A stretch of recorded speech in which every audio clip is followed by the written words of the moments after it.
আসলে বলার বোধহয় খুব বেশি কিছু নেই, বলি যা বলার সেটা বলা হয়ে গেছে, এখন বোধহয় কাজ করার সময়। আমি একটু আগে ওখানে বসে চিন্তা করছিলাম যে আচ্ছা বলবোটা কি, যদিও আমার কাছে অনেকগুলো কথা লেখা আছে এখানে। আমি চিন্তা করছিলাম বিসমিল্লাহির রহমানির রহিম। আজকের এই অনুষ্ঠানের সম্মানিত সভাপতি, অনুষ্ঠানে উপস্থিত সকল উপস্থিতিবৃন্দ এবং তরুণ এন্টারপ্রেনার বা স্টার্ট আপের উদ্যোক্তা বৃন্দ, আসসালামু আলাইকুম। আমি একটু আগে ওখানে বসে চিন্তা করছিলাম যে আচ্ছা বলবোটা কি, যদিও আমার কাছে অনেকগুলো কথা লেখা আছে এখানে। আমি চিন্তা করছিলাম বলবোটা কি, এই জন্য চিন্তা করছিলাম যে আমার আগে যারা বক্তব্য রাখলেন এবং আমার যে এক্সামটা কিছুক্ষণ আগে হয়ে গেল, আমার মনে হয় মোটামুটি ভাবে সেখানে বক্তব্যের সবকিছুই চলে এসছে। জি, ভালো নাম্বারে পেয়েছি, থ্যাংক ইউ সো মাচ। তো এখন আসলে বলার বোধহয় খুব বেশি কিছু নেই, বলি যা বলার সেটা বলা হয়ে গেছে, এখন বোধহয় কাজ করার সময়। আপনারা যারা এখানে নতুন এন্টারপ্রেনার আছেন, উড বি এন্টারপ্রেনার আছেন, যারা এগিয়ে আসতে চাচ্ছেন, যারা কিছু করতে চাচ্ছেন, আপনাদেরকে একটা কথা আমি শুধু বলি, আপনারা যেটা করতে চাইছেন, it's not so easy, it's very difficult, কিন্তু আপনি পারবেন যদি আপনার ইচ্ছা থাকে।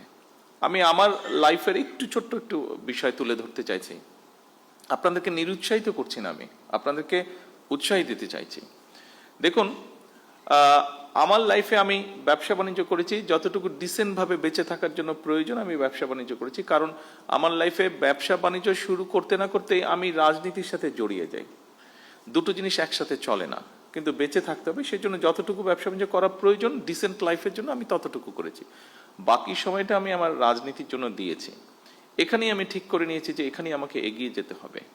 কিন্তু এই এগিয়ে যেতে গিয়ে একটা মানুষকে অনেক কিছুর ভিতর দিয়ে যেতে হয়। আমি গিয়েছি মানসিক নির্যাতন, আমি গিয়েছি শারীরিক নির্যাতন, বিভিন্ন রকম হিউমিলেশন, বিভিন্ন রকম ফিজিক্যাল টর্চার, বিভিন্ন রকম যন্ত্রণার মধ্যে দিয়ে আমি গিয়েছি। অনেক ধৈর্যের পরীক্ষা দিতে হয়েছে। তারপরে আমি আজকে আলহামদুলিল্লাহ আল্লাহর রহমতে একটা জায়গায় এসেছি। আপনাদেরকে খুব সংক্ষেপে এটা বলার কথা অর্থ হলো, আপনাদেরকে এরকম অনেক কষ্টের মধ্যে দিয়ে যেতে হবে। তবে আপনাদেরকে এতটুকু বলতে পারি, এই মুহূর্তে আমার সরকারের অবস্থান থেকে আমি বলতে পারি, আমরা আছি আপনাদের সাথে, আপনাদেরকে হেল্প করার জন্য, আপনাদেরকে পথ দেখানোর জন্য, আপনাদের পাশে দাঁড়ানোর জন্য আমরা আছি।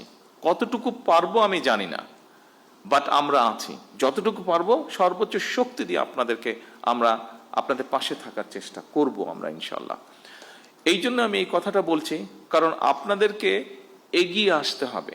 আপনারা আজকে যারা এন্টারপ্রেনার হবেন, যারা হতে চাইছেন, যারা হয়ে গিয়েছেন, কাজ শুরু করেছেন, এখানে বেশ কয়েকজনকে আমরা দেখেছি যারা বেশ কিছু দূর এগিয়ে গিয়েছেন, এবং এগিয়ে গিয়ে যারা মানুষ, সমাজ, সামগ্রিকভাবে দেশের উপকার করছেন।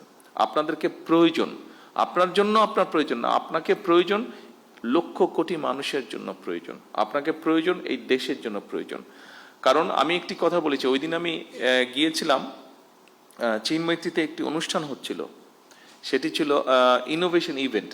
আমরা ছোটবেলায় সায়েন্স ফেয়ার বলতে যা বুঝিয়েছি, অনেকটা ওরকম। বিভিন্ন বাচ্চারা, স্কুলের বাচ্চারা, বিভিন্ন সারা দেশ থেকে এসছে, তারা ওখানে বিভিন্ন রকম তাদের প্রজেক্ট তারা নিয়ে এসেছে।